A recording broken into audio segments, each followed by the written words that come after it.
नमस्कार और स्वागत है इस खास चर्चा में। आज हम दो बहुत ही असरदार सोचने के तरीकों पर गौर करने वाले हैं। हाँ बिल्कुल। एक तो ये कि वकील की तरह तार्किक ढंग से कैसे सोचा जाए, और दूसरा अपने हर काम के पीछे जो असल क्यों होता है उसे कैसे समझे। बिल्कुल। और हमारी ये जो बातचीत है इसका आधार है the structure of purposeful thought नाम के दस्तावेज से लिए गए कुछ अंश। अच्छा। इसमें कानून की प्रोफेसर किम वेहले की वकील की तरह सोचने की जो तकनीकें हैं वो शामिल हैं, और साथ ही साइमन सिनेक का वो मशहूर सिद्धांत है ना, स्टार्ट विद व्हाई। हाँ हाँ, क्यों से शुरू करें, बहुत सुना है इसके बारे में। हाँ वही। तो हमारा मकसद क्या है आज, मतलब इन दोनों तरीकों से हम क्या निकालना चाहते हैं। देखिए, कोशिश ये है कि हम इन दोनों तरीकों से सबसे अहम सबक निकालें, समझें कि कैसे एक व्यवस्थित सोच, एक ढांचे में बंधी सोच हमें बेहतर फैसले लेने में मदद करती है। और साथ ही ये भी कि कैसे अपने काम के पीछे एक साफ मकसद होने से हमें प्रेरणा मिलती है ना। बिल्कुल, प्रेरणा भी और आगे बढ़ने की ताकत भी। हाँ, कोशिश यही रहेगी कि इन विचारों को इस तरह पेश किया जाए कि इन्हें रोजमर्रा की जिंदगी में या काम में आसानी से उतारा जा सके। हाँ बिल्कुल। तो चलिए किम वेले के इस विचार से शुरू करते हैं कि हम सभी को वकील की तरह सोचना क्यों सीखना चाहिए। ये थोड़ा हटके लगता है ना। हाँ, ये वाकई सोचने वाली बात है। मतलब पहली बार सुनने में लगता है कि वकीलों का काम है ये तो। पर किम वेले कहती हैं कि ये सिर्फ वकीलों या कानूनी दांवपेश के लिए नहीं है। यह असल में किसी भी उलझी हुई समस्या को परत दर परत खोलने का, समझने का और जज्बात से ऊपर उठकर तर्क के आधार पर फैसले लेने का एक तरीका है। आपने सही पकड़ा। ये असल में सोचने का एक ढांचा है, एक फ्रेमवर्क। वेहले इसे समझाने के लिए 5 कदमों वाली एक प्रक्रिया बताती है। 5 कदम? हाँ, जिसे उन्होंने BICT का नाम दिया है। अच्छा। हर अक्षर एक कदम की तरफ इशारा करता है। BICT, अच्छा। चलिए इसे परत दर परत समझते हैं। हाँ। पहला अक्षर है B। हाँ, B यानी ब्रेक द प्रॉब्लम डाउन, समस्या को तोड़ना। समस्या को तोड़ना, ठीक है। लेकिन क्या ये अपने आप में एक और मुश्किल काम नहीं बन सकता? मतलब बड़ी समस्या को छोटे हिस्सों में तोड़ना, कहीं और ना उलझ जाएं। ये सवाल वाजिब है। पर पहले का मतलब यहाँ जटिलता बढ़ाना नहीं है, बल्कि उसे काबू में लाना है। अच्छा। देखिए, बड़ी समस्या को एक पहाड़ की तरह देखने के बजाय उसे छोटे छोटे पत्थरों में बांटना है। जैसे अदालत में वकील क्या करता है, वो पूरे केस को एक साथ नहीं सुलझाता, वो उसे अलग अलग मुद्दों में तोड़ता है। किसने क्या किया, कब किया, सबूत क्या है, गवाह कौन है ना। हाँ हाँ बिल्कुल। हर छोटे हिस्से पर ध्यान देना फिर आसान हो जाता है। अच्छा, तो अगर मान लीजिए कोई अपने करियर में बड़ा बदलाव लाना चाहता है, तो वो सीधे ये ना सोचे कि नया करियर कैसे शुरू करूं, हाँ। बल्कि उसे तोड़ें। जैसे मुझे असल में क्या करना पसंद है, मेरे पास कौन से हुनर हैं, किन फील्ड्स में मौके दिख रहे हैं, मुझे नया क्या सीखना होगा, कुछ इस तरह। निश्चित रूप से, बिल्कुल यही। जब आप समस्या को ऐसे छोटे मैनेजेबल हिस्सों में तोड़ते हैं ना, तो हर हिस्सा कम डराने वाला लगता है। आप हर टुकड़े पर शांति से, बिना घबराए, तर्क के साथ सोच सकते हैं। इससे पूरी तस्वीर ज्यादा साफ नजर आती है। ठीक है, तो बी हुआ समस्या को हिस्सों में तोड़ना।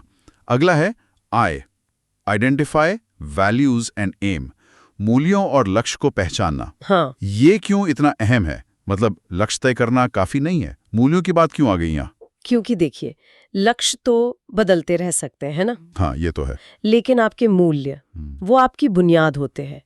कोई भी फैसला लेने से पहले ये जानना जरूरी है कि आपके लिए सच में क्या मायने रखता है, आप किन उसूलों पर चलते हैं। अच्छा। क्या आप वो रास्ता चुन रहे हैं जो सही है, या सिर्फ वो जो आसान लगता है। वेले कहती है कि जैसे एक वकील अपने क्लाइंट के असली मकसद और उसूलों को समझकर ही केस लड़ता है, वैसे ही हमें अपने फैसलों में अपने मूल्यों को आईने की तरह साफ रखना चाहिए। ये हमें भटकने से बचाता है। ये बात तो गहरी है। मतलब सिर्फ ये नहीं सोचना कि क्या हासिल करना है, बल्कि ये भी कि किस कीमत पर, और क्या ये मेरे उसूलों से मेल खाता है। बिल्कुल। इससे शायद फैसले ज्यादा टिकाऊ बनते होंगे। हाँ बिल्कुल। जब आपके मूल्य स्पष्ट होते हैं तो आपके निर्णय ज्यादा प्रामाणिक और मजबूत होते हैं। आप सिर्फ बाहरी दबाव या थोड़े वक्त के फायदे के लिए अपने रास्ते से नहीं हटते। समझ रहा हूं। तो बी और आई के बाद आता है सी, कलेक्ट नॉलेज, ज्ञान इकट्ठा करना। ये तो सीधा लगता है, जानकारी जुटाओ। इसमें क्या खास है? खास बात यह है कि जानकारी सिर्फ जुटानी नहीं है, उसे निष्पक्ष होकर परखना है। अच्छा, निष्पक्ष होकर? हाँ, भावनाओं या पहले से बनी धारणाओं के आधार पर फैसला नहीं लेना, वकील की तरह सबूतों पर, तथ्यों पर ध्यान देना है। जितना हो सके आंकड़े, तथ्य, अलग अलग नजरिए और मिसालें इकट्ठे करनी चाहिए। यहाँ अपने पूर्वाग्रहों से बचना बहुत जरूरी है। मतलब अटकलों और सुनी सुनाई बातों से बचना। किसी भी नतीजे पर पहुंचने से पहले पूरी पड़ताल जरूरी है। हाँ, जैसे अगर कोई निवेश का फैसला ले रहा है तो सिर्फ किसी की टिप पर भरोसा न करके बिल्कुल नहीं। कंपनी की वित्तीय हालत, बाजार का हाल, जोखिम, एक्सपर्ट्स की राय, सब कुछ देखना। एकदम सही। और यहीं पर अगला कदम ए, आर्ग्यू बोथ साइड्स, यानी दोनों पक्षों पर तर्क करना बहुत काम आता है। अच्छा। हाँ, ये सिर्फ जानकारी इकट्ठा करने से एक कदम आगे है। अच्छा, यानी खुद के वकील और खुद के विरोधी वकील दोनों बनना। अपने ही तर्क को काटना। हाँ हाँ, बिल्कुल। यही तो है सच्ची आलोचनात्मक सोच, क्रिटिकल थिंकिंग। खुद से ये सवाल पूछना, अगर मेरी सोच गलत हो तो, या इस मसले को देखने का दूसरा शायद बेहतर तरीका क्या हो सकता है। अपनी ही राय पर शक करना। हाँ, और ईमानदारी से दूसरे विकल्पों पर गौर करना, ये आपको एक तरफा या संकीर्ण सोच से बचाता है। यहाँ बात बहुत दिलचस्प हो जाती है।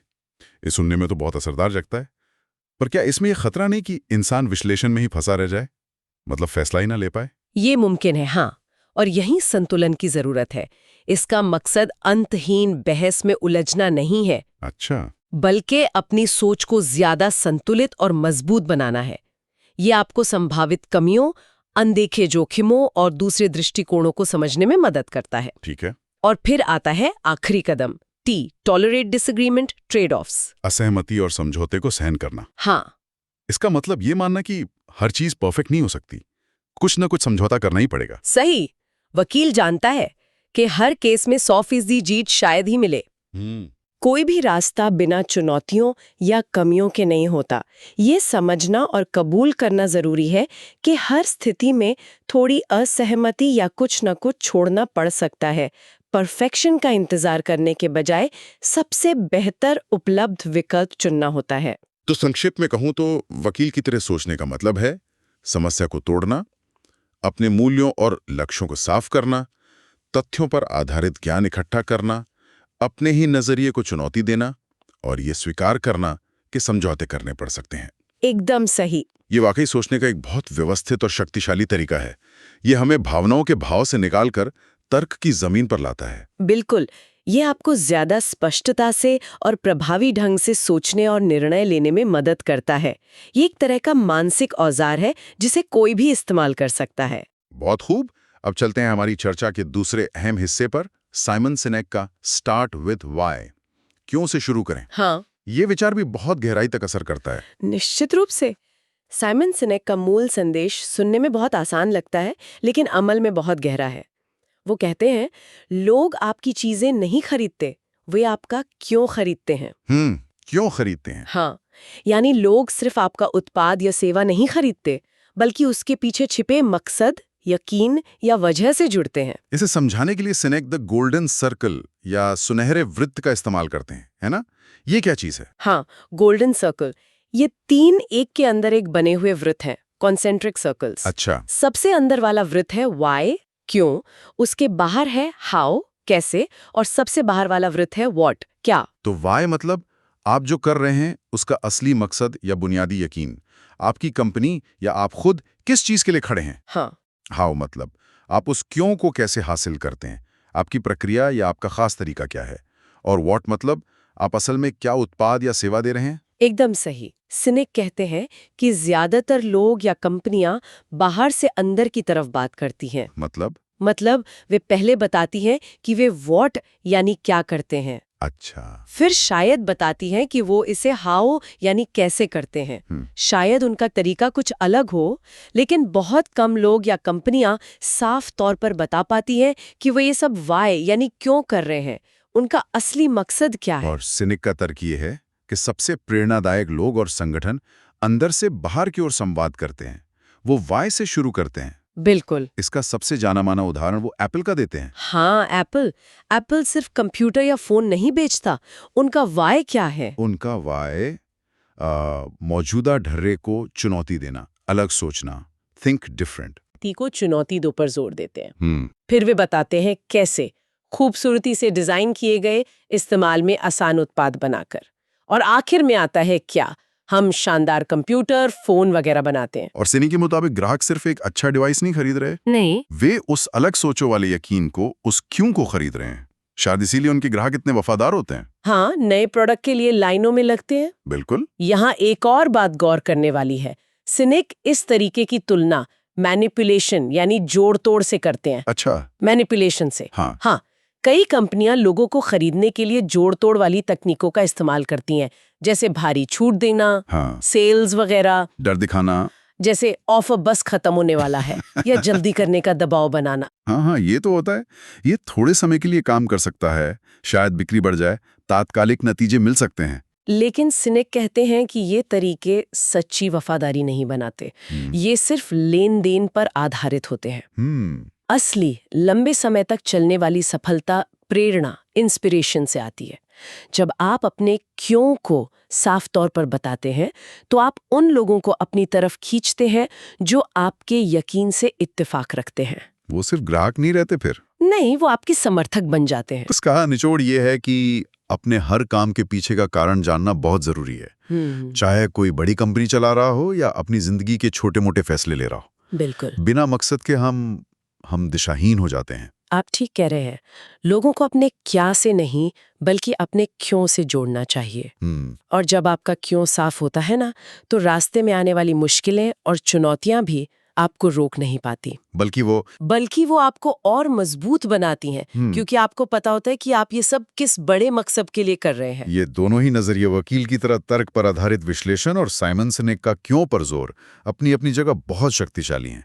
पर क्या इन्हें एक साथ लाना मुमकिन है, या ये दो अलग अलग रास्ते हैं? बिल्कुल मुमकिन है। और यहीं पर बात और भी दिलचस्प हो जाती है। अच्छा। अगर हम इन दोनों विचारों को साथ में रख के देखें, तो एक गजब का तालमेल नजर आता है। वकील की तरह सोचने का तरीका यानी बीकाट हमें सिखाता है कि कैसे तर्कसंगत और व्यवस्थित तरीके से फैसले लेने हैं। हाँ, वो ढांचा देता है। हाँ, ये हमें विश्लेषण करने, सबूतों को तौलने और भावनाओं से ऊपर उठ के सोचने का एक मजबूत ढांचा देता है। और साइमन सिनेक का स्टार्ट विद व्हाई हमें याद दिलाता है कि उस फैसले के पीछे का क्यों क्या है। बिल्कुल। ये हमें मकसद, जुनून और प्रेरणा देता है। तो एक ढांचा दे रहा है, दूसरा ईंधन। क्या खूब कहा। बिल्कुल। अब इसे ऐसे समझ सकते हैं, क्यों आपकी यात्रा का वो ध्रुव तारा है, नॉर्थ स्टार, जो दिशा दिखाता है।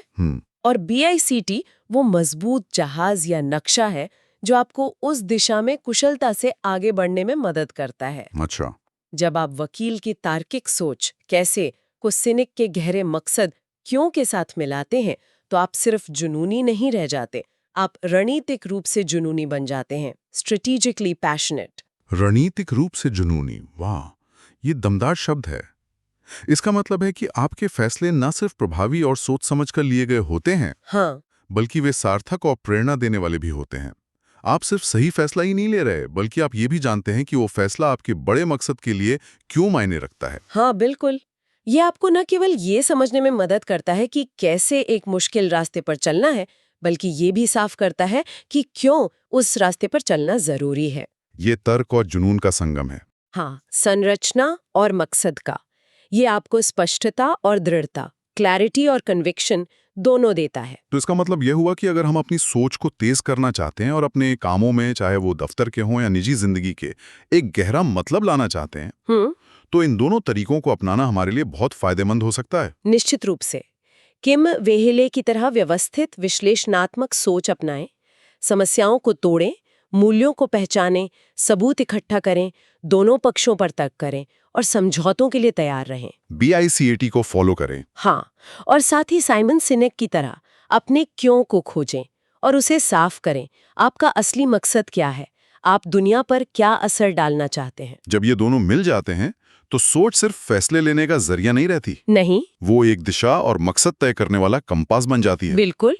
और यहाँ एक अहम सवाल उठता है, बल्कि ये श्रोताओं के लिए सोचने वाली बात है। हाँ? कि जब तर्क संगत विश्लेषण कैसे का और गहरे मकसद क्यों का ये संगम होता है, तो ये उन नई संभावनाओं, अनदेखे रास्तों या अनूठे समाधानों पर कैसे रोशनी डाल सकता है, जिनके बारे में शायद पहले कभी सोचा ही नहीं गया था। दिलचस्प सवाल है। क्या ये संयोजन हमें उन सीमाओं को तोड़ने में मदद कर सकता है जिन्हें हम पहले पार करना नामुमकिन समझते थे?